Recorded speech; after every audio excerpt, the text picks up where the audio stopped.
네, 과학인선입니다.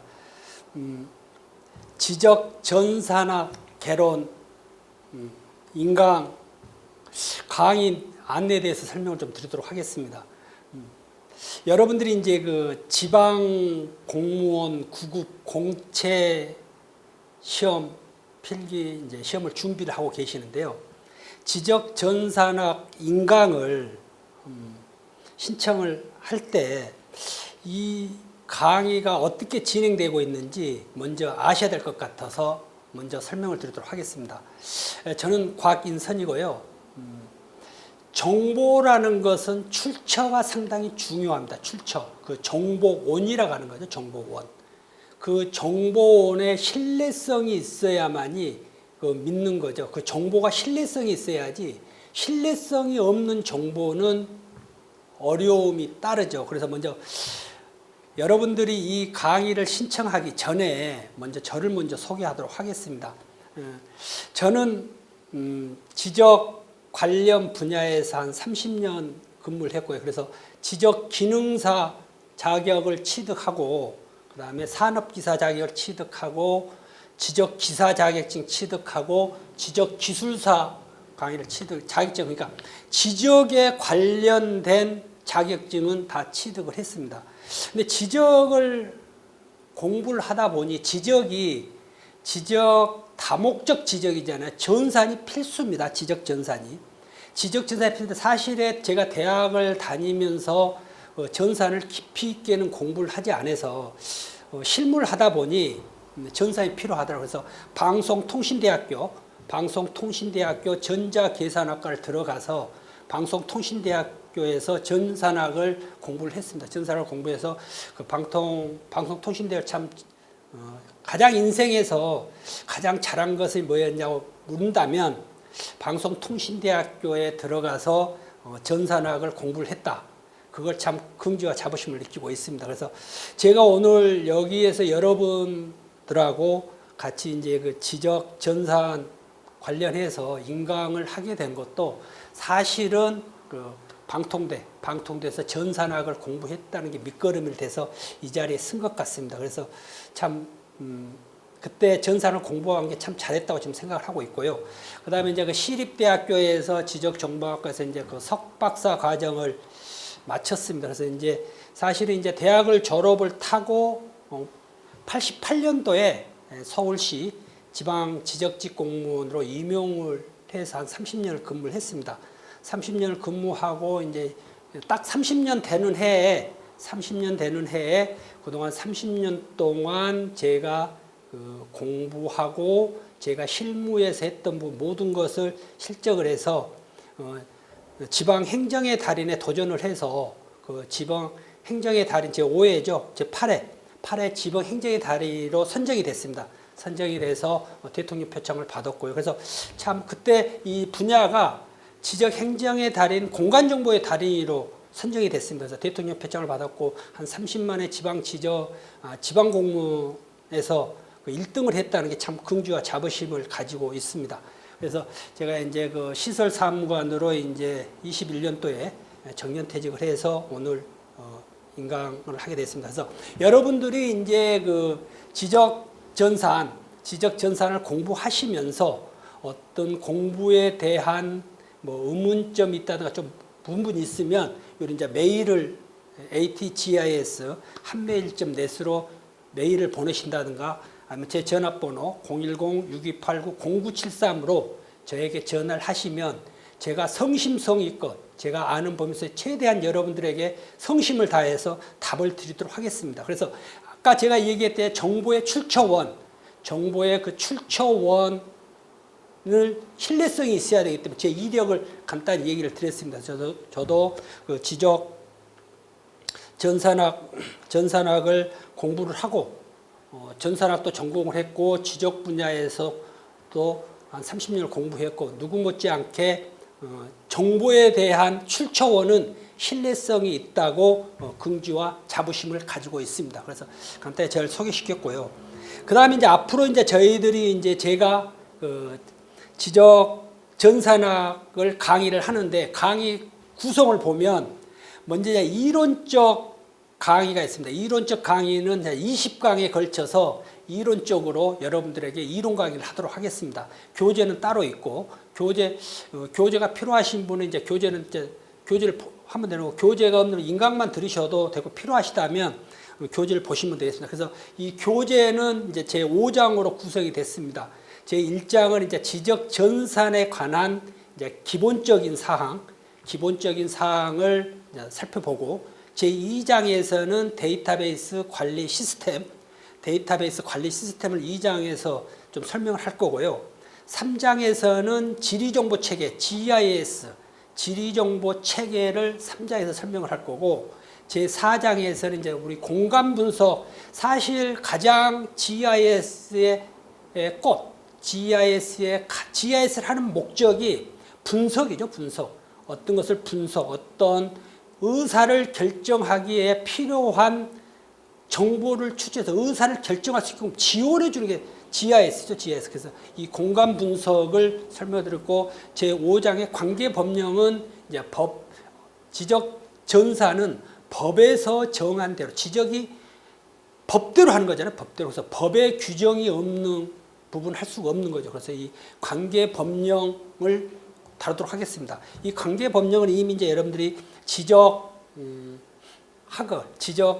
측량 분석 관계 법령을 다뤘지만 그 관계 법령하고 지적 전사랑 중복된 부분만 하도록 하겠습니다. 그래서 여기서 20강을 강의를 하고요. 지금 이제 2010년도부터 2021년도까지 기출문제 강의를 한 10회에 걸어서 강의를 하겠습니다. 사실 여러분들이 이제 그 지적직 공무원의 임용을 준비를 하면서 지적 전산에게 과연 범위가 어디까지, 지적 전산이 어디까지가 지적 전산이고 어디까지가 공부를 해야 되는지 조금은 답답해 하실 겁니다. 조금은 걱정스럽고, 내가 공부를 했는데 이 부분이 과연 수험 범위에 들어가는 건지 안 들어가는 건지, 이제 그걸 여러분들이 걱정을 하실 겁니다. 근데 이제 여러분들이 중요한 건 뭐냐면, 그 출제위원, 지적 전산학 출제위원으로 선정이 되면 그 출제위원에게 이러이러한 범위 내에서 출제를 해달라고 지침을 줍니다. 국가에서 한번 이런 범위, 그러니까 생뚱맞게 다른 부분을 사는 게 아니라 딱 출제의 범위, 이 안에서만 출제해 주십시오 하고 범위를 주면 거기에 출제위원들이 출제를 하게 됩니다.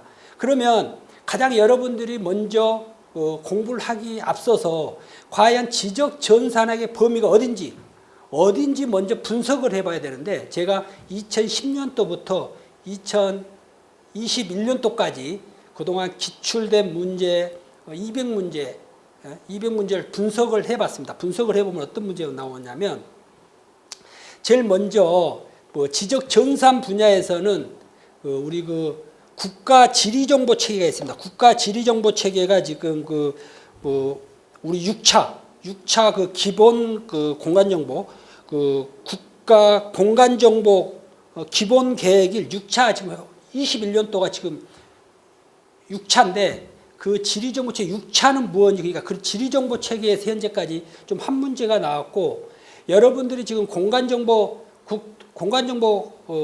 관계법 있잖아요. 공간정보 국토 및 공간정보 관계법에서 그 국가 기본법이 있습니다. 국가 기본법이 있고 공간정보의 구축 및 관리에 관한 법률이 있습니다.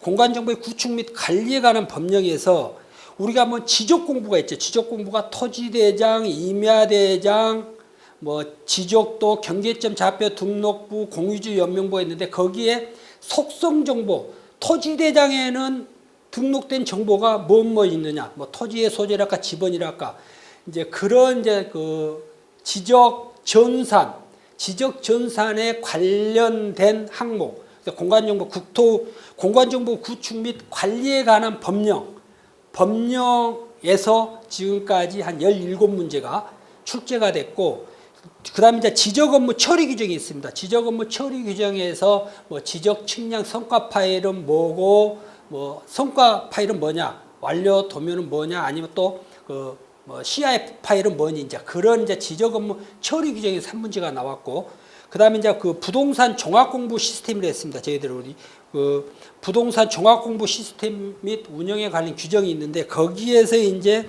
부동산 종합 공부를 정보를 이용을 하려면 어디다 신청을 하고 어디서 어떤 내용을 심사를 하고 이제 이런 문제가 이제 나오죠. 그래서 지적전산 관계법령에서 지금 한 20문제 정도, 그러니까 한 번에 한 두세 문제 정도, 매년 두세 문제가 출제가 되고 있고요.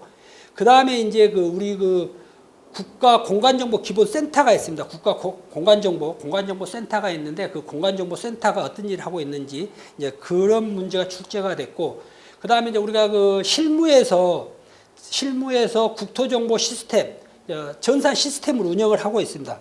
전산 시스템을 운영을 하고 있는데 그 전산 시스템에서 정책 정보를 이제 뭐 어디서 제공을 받고 뭐 이제 이런 시스템 운영적인 측면에서 한 두 문제 나왔고, 지금 우리 지적 전산 관련돼서 서비스를 많이 하고 있습니다. 국토정보 서비스, 뭐 공간정보, 대형마다 플랫폼, 뭐 V월드 이런 이제 국토정보를 서비스하고 있는 사람 두 문제 나왔고 이제 그런 문제가 좀 출제가 됐고요. 그 다음에 이제 지적 전산에서는 이제 토지정보 체계가 있는데 토지정보 체계가 어떻게 구성이 되어 있느냐, 뭐 4대 구성 요소는 뭐고, 이런 토지정보 체계를 구축함으로 인해서 어떤 효과가 있느냐, 왜 이걸 하느냐, 그런 이제 타당성이라 할까, 그런 문제가 6문제 출제됐으면 한 2년에 한 번꼴 출제됐고, 그 다음에 이제 지적전산화 구축 과정이 있습니다. 지적전산화 구축 과정이 있는데 그 지적전산화 구축 과정에서 이제 뭐 처음에 우리가 토지기록 전산을 하고, 그 다음에 PBLIS를 구축하고, LMIS를 구축하고, KLIS를 구축하고, 이런 구축 과정에서 왜 이걸 구축하고 어떤 서비스를 하고 있는지, 이제 그게 이제 9문제 출제됐다면 이제 매년 한 해에 한 문제씩 출제가 되고 있습니다. 그래서 지적 전산 분야에서 이제 보면 21% 나왔다면 매년 한 두 문제 정도, 이 지적 전산 분야에서 매년 두 문제 정도 출제가 되고 있습니다. 그다음에 이제 그 다음은 이제 데이터베이스 관리 시스템입니다. 데이터베이스 관리 시스템인데 관리 시스템에서는 이제 이것도 이제 매년 한 23% 23문제 나왔다면 매년 한 두 문제 정도 출제가 되고 있는데, 그 출제된 것 중에서 가장 많이 나온 분이 데이터베이스 관리 시스템입니다. 데이터베이스 관리 시스템. 우리가 이제 데이터베이스 관리 시스템이라 하면 이제 그런 거 얘기하는 거죠. 이제 뭐 이게 자료의 구성, 데이터베이스를 어떻게 구성을 하느냐. 구성하고 난 다음에 데이터베이스의 구성이 끝나고 나면 이 데이터베이스를 구성하면서 어떤 장점이 있느냐. 그 다음에 데이터를 어떻게 모델링 하느냐. 그 다음에 이 데이터베이스의 형태가 뭐 파일 시스템이냐, 아니면 뭐 데이터베이스의 뭐 스키마는 뭐냐. 그 다음에 SQL은 어떤 데이터를 찾아내고 그 데이터 어떤 객체를 만들고 필드를 어떻게 행과 열은 어떻게 구성하고 뭐 이제 이런 문제. 그 다음에 SQL 문제 나와서 형태에 대해서는 뭐 계층형 구조냐, 데이터베이스를 구성할 때 뭐 관계형 데이터베이스냐, 객체 관계형 데이터베이스, 이런 데이터베이스에 관련된 문제가 출제가 되고 있습니다. 그래서 한 두 문제 정도 데이터베이스가 출제를 하고 있고요. 그 다음에 이제 GIS 지리정보 체계죠. 지리정보 체계. 그러니까 지적 전산 체계나 말은 이제 여기서 지리정보 체계라고 했는데, GIS 여러분들이 이제 가장 말고 그냥 GIS로 보시면 되겠습니다. 이 GIS에서 이 GIS의 개요, GIS 과연 뭐냐? 그걸 한번 물어본 거 있고, 그 다음에 토지 정보 중에서 이 토지 정보가 어떻게 구성이 되어 있느냐, 뭐 속성 정보, 토지 정보가 속성 정보하고 도형 정보로 구성되어 있는데 속성 정보는 뭐 토지 대장에 들어가 있는 게 속성 정보고 뭐 도형 정보에 들어가 있는 것은 지적도에 들어가 있는 도형 정보가 서 이제 7문제가 나왔다는 것은 매년 한 문제 정도 나온다는 문제고 그러면 그 벡터 그 도형 정보 중에서 벡터 자료가 있습니다.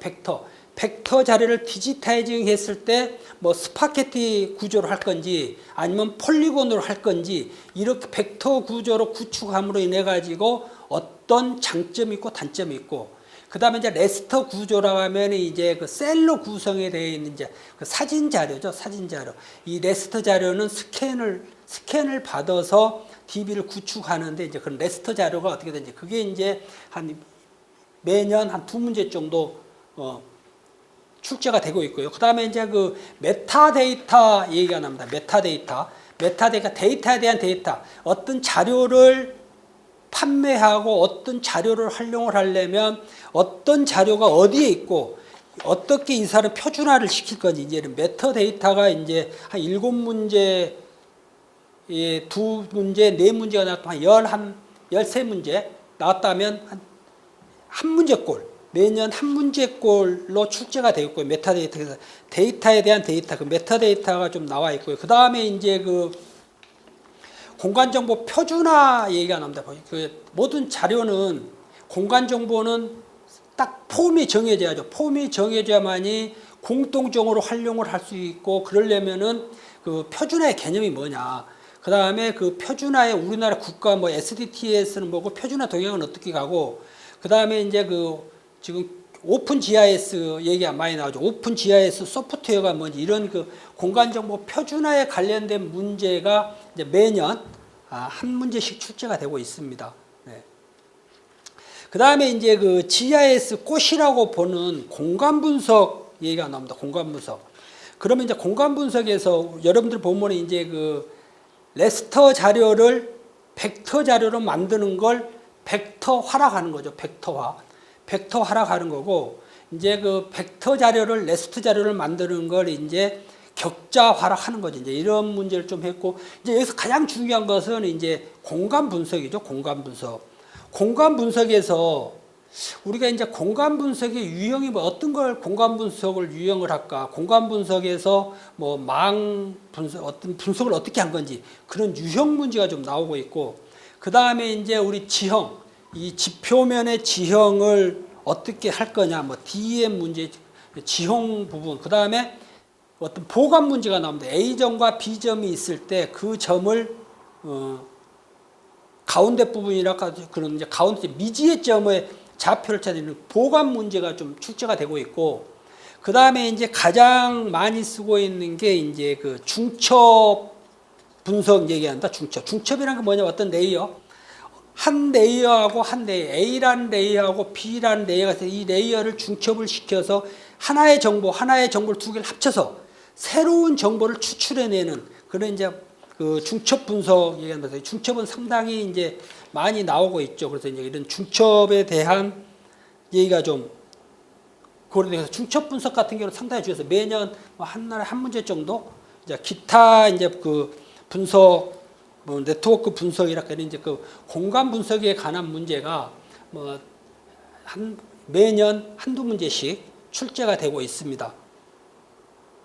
그 다음에 이제 이 관계 법령이 출제가 되고 있는데 관계 법령에서 가장 많이 나오고 있는 부분이 뭐냐면 지적 온도 데이터베이스 구축. 그러니까 지금 여러분들이 그 시험 준비하고 있는 부분이 지적전산이잖아요. 지적전산이 뭡니까? 지적 공부를 컴퓨터에 집어넣기 위해서 어떤 이론이 필요하고 어떤 지식이 필요한 건지 그게 지적전산이잖아요. 지적전산이면 사실의 속성 정보는 토지대장이나 임야대장에 들어가 있는 장부이기 때문에 그건 텍스트 자료잖아요. 뭐 지목이 뭐고 면적이 얼마고 소유자고 누구는 키보드로 넣으면 됩니다. 그래서 어렵지는 않지만 가장 어려운 부분이 우리 지적 온도, 지적도하고 임야도를 전산화하는 거죠. 도면 전산화. 도면 전산화가 상당히 어려운 부분이에요. 그 도면 전산을 하려면 그 도면 전산을 어떻게 해야 될지 그런 작업 규정이 있습니다. 작업 규정.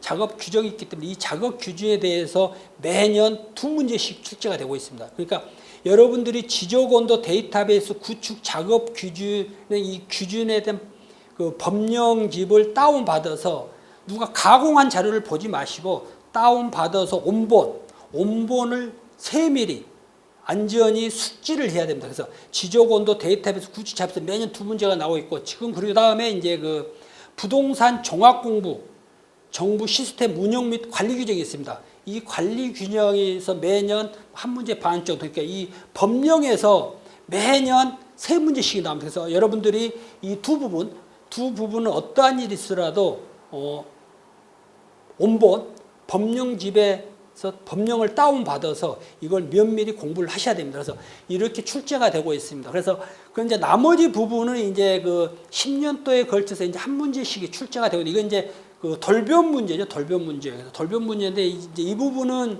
뭐 깊이 공부는 하기보다는 법령집을 한번 쭉 훑어보고 이해만 하시면 되세요. 뭐 제조사 시스템에서 한 문제가 나왔고 세계 측직의 변환 규정, 그다음에 GS에 의한 지적 측량 규정, 뭐 3차원 국토 공간 정보, 뭐 비행 무인 비행 장치, 도로명 주소법. 그래서 나머지 두 부분은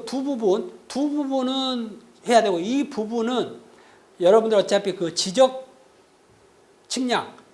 측량에서 공부한 부분이기 때문에 그 부분만 연계해서 보시면 되겠습니다. 그래서 지금까지 이제 관계 법령에 대해서 이제 그 5장까지 쭉 이 부분을 이제 분석을 먼저 해봤습니다. 그래서 제가 이제 이 강의를 20강을 할 때 그 1장 지적전산, 2장 DBMS, 3번 지리정보체계, 4장 공간정보 분석, 5장 관계법령으로 어떤 문제가 이 10개년도 문제를 전부 분석을 한번 해서 거기에서 출제된 먼저 범위를 정했습니다. 왜 그러냐면 시험이라는 것은 범위를 정해줍니다. 어느 정도 엄한 데서 출제하는 게 아니고 어떤 범위를 정해서 그 안에서만 출제를 해야 되는 거죠. 돌변 문제라는 것은 이제 어차피 한 문제 정도야 운이겠지만 19문제는 이 범위 안에서 다 들어있고 먼저 범위를 정해놓고 그 범위에서 시험 문제 출제에 나왔던 그 범위에서 이 부분은 공부를 해야겠다. 이제 그걸 이제 먼저 추출해낸 거죠. 그래서 이제 제가 지금까지 한 20회에 대해서 강의한 이 교재 내용은 어디서 추출했냐면 가장 아까 그 관계법령 있죠. 관계법령은 법령정보센터에 여러분들이 들어가셔서 2개의 법령은 다운을 받으셔서 하셔야 되고 그 다음에 여러분들이 이제 제가 이제 이 강의에 필요한 내용은 제가 임의로 만든 건 아니고 제일 처음에 우리 지종덕 교수님이 토지정보론 책을 출간하셨습니다. 이 토지정보론에서 이 시험 범위 안에 된 부분을 좀 추출했고요. 토지정보 체계론. 그 다음에 김계영 교수님이 GIS 개론. 이 GIS 개론은 정석이죠. 이 GIS 개론에서 내용을 추출하고 그 다음에 그 김계영 교수님이 얘기한 이 이제 공간분석 책이 따로 있습니다. 이 공간분석 책하고 그 다음에 이제 그 GIS 개념과 기법 이제 시그마 플러스에서 나온 게 있습니다. 이게 이제 김성준 이제 우리 선생님께서 한 GIS 개념과 기법 책, 그 다음에 이제 그 우리 최한영 교수님이 얘기한 토지정보 책의 특로이라고 있습니다. 이 책하고 그 다음에 이제 이희영 교수님이 얘기한 지리정보학, 그 다음에 이제 이 부분 수치지도 이 부분은 여러분들 이제 교재는 이 고등학교 교재이기 때문에 여러분들이 그 구하기는 어려울 겁니다. 그래서 이 부분은 이제 별도로 하더라도 그래서 가장 기본 서적은 이 부분입니다. 이 부분. 그래서 제가 강의하는 것은 여기에 이 책에서 이 내용을 가지고 와서 이 시험 범위 안에 두 부분만 정리를 해서 주교재로 만들었습니다. 그래서 여러분들이 제 강의를 들으면서 좀 학교 다닐 때 기본 교재를 보더라도 여기에 있는 책은 좀 보시는 거 좋을 것 같고 좀 이해가 안 되는 분을 참조해야 돼요. 왜 그러냐면 어떤 시험 출제 교수가 시험 문제를 출제를 하게 되면 그 출제한 근거, 어느 책, 몇 페이지, 어디서 출제했다는 걸 명시를 해야 돼요. 명시를 해야 되고 그걸 또 검증을 해야 되기 때문에 책에 있는 내용을 시험 문제를 출제를 하는 거지 임의대로 막 만들어내고 그러지는 않습니다. 그래서 가장 여러분들이 제가 이제 그 기본 서적으로 이걸 준비를 했고 여러분들이 이제 이 정도 수준에서만 그 공부를 하셔도 충분히 19문제는 맞힐 수가 있고 이 책은 뭐 필요하신 분은 하지만 사지는 안 해도 제가 이제 다 추출해서 기본 교재로 만들어놨기 때문에 그것만 충분하실 겁니다. 그래서 제가 더 참고적으로 본 것은 뭐였냐면 제가 강의에 필요한 자료는 국토지리정보원에서 2016도에 이제 우리 그 공간정보 용어사전을 국가에서 만들었습니다. 지리정보원에서 그 지리정보원에서 용어사전을 만들어서 그 용어 해설집을 해서 찾았고요. 그 다음에 이제 우리 송용희 선생님께서 얘기한 지적전산학 개론도 제가 좀 참고를 했고, 그 다음에 이제 그 이영 교수님이 이제 지도학, 지도에 관련된 지도학 책, 그 다음에 지도학과 지리적 시각화, 지리적 시각화 이제 우리 그 이건학 교수님이죠. 이건학 교수님이 얘기한 그 책, 이 책을 참고로 해서 제가 했습니다. 그 다음에 이제 그 데이터베이스 같은 경우에는 이제 데이터베이스는 제가 이제 그 방송통신대에서 전산학을 공부하면서 딱 보니까 뭐 데이터베이스는 이제 다 같습니다. 사실은 뭐 DBMS는 다 전산학 책은 딱 세팅이 돼 있어서 그 데이터베이스하고 일반 그 컴퓨터 개론 책은 다 갖고 하고 그 다음에 그 컴퓨터에 대한 자료구조책, 이 자료구조 이 세 가지 정도 좀 참조를 했습니다. 그리고 이제 참조를 하고 이 책을 만들었고 그 다음에는 이제 그 우리 그 실무하고 관련해서 제가 근무를 하면서 이제 그 측량성과 작성 시스템 이제 우리 그 지적 연수원 있죠. 그 교재하고 이제 그 우리 그 국가 공간 정보 시스템을 분석하는 이제 그 연구 서적이 있습니다. 그 연구 서적 참고하고 그 다음에 이제 지금 현재 그 정책적인 관련돼서는 이제 건설교통부의 업무 계획을 참고를 해서 이 책을 다 여기서 내용을 시험 범위 안에 들은 부분만 추출해서 다 정리를 했습니다. 그래서 이런 참고용 서적을 했기 때문에 제가 그냥 제 임의적으로 하는 건 아니고 여기에서 필요한 부분만 추출했기 때문에 여러분들이 여기서 이 책을 다 볼 수는 없습니다. 다 볼 수는 없지만 그 참고용 서적보다는 여기에 있는 기본 서적이나 여러분들이 대학 다닐 때 좀 보시고 공부하시면서 또 좀 미흡한 부분이라 좀 이해가 안 간 부분은 저한테 이메일을 보내신다든가 아니면 전화를 주면 제가 성의껏 답변을 드리도록 하겠습니다. 그리고 제가 설명을 하고 여러분들 또 질의 오면 그걸 좀 다시 또 보완해서 메일로 답을 드리고 할 테니까 어떤 걱정을 하지 마시고 여기에 제가 20강에 나와 있는 것하고 기출문제만 충분히 소화를 하셔도 뭐 20문제 중에서 돌변 문제 한 문제 빼고 19문제는 충분히 맞출 수 있을 거라 봅니다. 자, 그래서 제가 이제 여러분들에게 좀 제가 강의를 시작하면서 하나 조금 제 그 경험하고 하나 부탁을 좀 드리도록 하겠습니다. 먼저 꿈을 꾸시기를 바라겠습니다. 꿈은 꼭 이루어집니다. 꿈은 과연 내가 임용될까? 과연 내가 공무원에 합격할 수 있을까? 이거 지적전산학 과연 다 맞출 수 있을까? 이런 걱정을 하지 마십시오. 왜 걱정을 안 하셔도 되냐면 제가 10년치 문제를 분석을 했고 그 분석한 시험 범위 안에서 현재 우리나라 지적 GIS 관련된 그 서적 중에서 권위 있는 교수님들 책을 근거로 해서 제가 강의를 하고 있기 때문에 이 시험 범위를 벗어날 수는 없는 겁니다. 이 안에서 나올 것도 꼭 믿고 그래서 꼭 나는 시험에 합격할 수 있다. 그런 그 꿈을 꾸셔야만이 합격할 수 있다. 괜히 뭐 공부하다 보면 될까 안 될까 하고 그런 좀 불안해하다 보면 더 공부가 안 됩니다. 그래서 어차피 여러분들은 공무원 시험을 보겠다고 이미 마음을 먹었고 준비를 했기 때문에 여러분은 공무원이 된 겁니다. 공무원이 된 거고 공무원이 되려면 어느 정도 준비를 해야 됩니다. 준비를. 자, 경당금십이라 있는데 두레박 줄이 짧으면 그 우물 속에 있는 물을 기를 수가 없습니다. 근데 여러분들이 그 물을 못 기른다고 걱정하고 내가 이 공부를 잘할 수 있을까? 그런 걱정할 시간에 두레박 줄을 길게 늘릴 수 있는 데다가 노력을 하시면 됩니다. 그러면 당연히 물은 기를 수가 있습니다. 그래서 여러분들이 내가 시험에 합격하겠다, 못하겠다 그런 거 두려움을 떠나 나는 꼭 합격하는 거고 꿈을 꾸면 무조건 이루어집니다. 그래서 의심하지 마시고 공부를 하시면 됩니다. 그래서 저도 사실은 이제 30년 전에 88년도에 서울시 임용 시험을 준비할 때 저도 도서관에서 공부를 할 때 정말 1분 1초를 아끼기 위해서 도서관에서 공부할 때 출발하면서 딱 집에다 얘기를 했죠. 나 12시에 점심 먹으러 올 거다.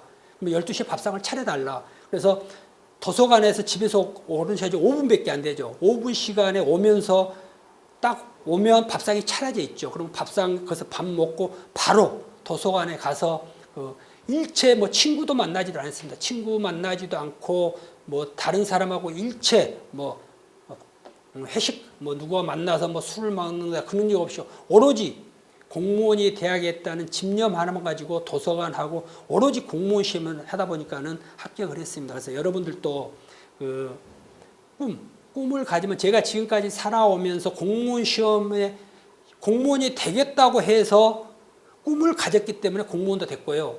지적기술사가 돼야겠다고 꿈을 꾸어서 했기 때문에 지적기술사가 됐고, 그래도 박사학위를 받아야겠다고 꿈을 꾸었기 때문에 거기에서 박사학위도 받았고, 그리고 또 근무하면서 내가 최고의 실무자로서의 행정의 달인이 돼봐야겠다고 꿈을 갖고 거기에 도전을 했기 때문에 행정의 달인이 됐고 명예스러운 생활을 했습니다. 여러분들도 절대 의심하지 말고요.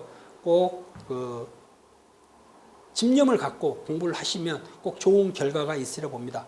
그래서 이제 제가 이제 20강 이론 강의를 20강을 할 거고 기출문제 10회를 거쳐서 한 30강 정도의 강의가 준비되어 있고 제가 강의를 할 겁니다. 강의를 하는데 잘된 부분도 있고 못된 부분이 있겠지만 그래도 여러분들은 방향성은 잡을 수가 있는 거잖아요. 방향성을. 지적 전산학의 시험 범위가 여기다. 그리고 제가 거기를 분석을 해놨고 분석한 부분의 내용을 가지고 와서 설명을 했고 이 설명이 잘 되든 잘못됐든 간에 여러분들이 그 범위를 받고 이 부분에 대해서 여러분들이 이해를 하고 10번이 됐든 100번이 됐든 계속적으로 반복해서 보고 또 보고 또 보고 그러다 보면 경지에 이를 수가 있습니다. 경지에 이르게 되면 여러분들은 필히 합격을 하는 거고 합격을 하게 되면 공무원이 되는 거죠. 자, 이걸 한번 꿈꿔보십시오.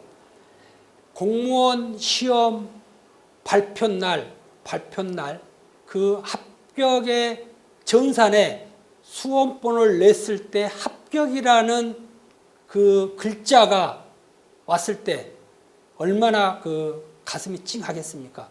그동안 고생했던 것을 다 잊어버리고 그 합격이라는 단어를 봤을 때 아마 여러분들은 입가에 약간의 눈물이 약간 서려 좀 살펴요. 그 짜릿한 합격의 기쁨을 꼭 만끽을 할 겁니다. 만끽을 할 거고 제가 그걸 지적 전산학에 대해서는 그 만끽을 할 수 있게끔 도움을 드릴 테니까 의심하지 마시고 걱정하지 마시고 이 지적 전산학 이 시험 이 범위 안에서 열심히 공부하시기를 바라겠습니다. 네, 이것으로 제가 30회 지적 전산학 강의를 하는 부분에 대해서 설명을 마치도록 하겠습니다. 여러분들이 지적 전산학은 여기에서 20강 여기 안에서 시험 문제는 20문제 중에서 19문제는 출제가 된다. 그리고 지금까지 그 근거는 이 정보에 대한 근거는 그동안 10년 동안 시험 출제된 범위를 면밀히 분석을 했고 분석한 결과를 가지고 여기 교재를 만들었고 이 교재를 가지고 설명을 했기 때문에 여기 이것만 공부를 하게 되면 나는 충분히 지적 전산학을 잡을 수가 있다. 그런 희망을 그런 자신감을 가지고 한번 저도 노력을 할 테니까 여러분들도 노력을 해서 좋은 결과가 있기를 바라겠습니다. 네, 이것으로 강의에 대한 기본적인 설명을 마치도록 하겠습니다. 네, 고맙습니다.